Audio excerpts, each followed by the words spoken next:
Welcome to the Salmon Runs YouTube. Enjoy the video. In this video, I will explain how to cook turnip greens. First, select fresh, crisp greens with no yellowing spots or blemishes. Wash them very thoroughly in cool water, multiple times if necessary, to remove any dirt or grit from the leaves. You can also soak them for about 10 minutes before rinsing again. Next, tear or cut off the tough stems and chop the greens into small, manageable pieces, about 1 or 2 inches. This preparation ensures a clean and tender final dish.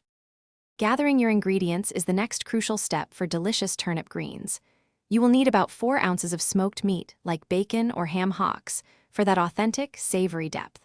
Also, prepare 1 large onion and 2 cloves of garlic, finely minced, to build a flavorful aromatic base. Have 4 cups of chicken or vegetable broth and 1/4 cup of apple cider vinegar ready.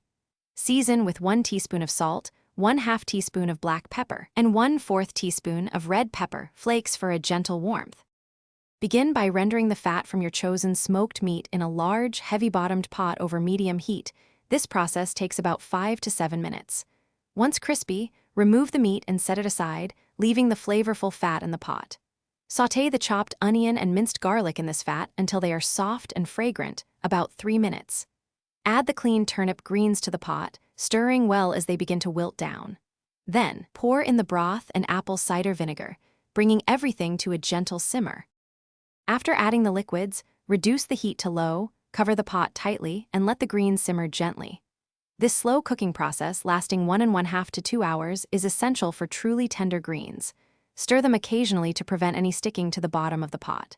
Check for tenderness by tasting a leaf. It should be very soft and yielding, not tough. Adjust the seasoning with more salt, pepper, or red pepper flakes as needed, ensuring a perfect balance of flavors. Thanks for watching. Consider subscribing if we helped you.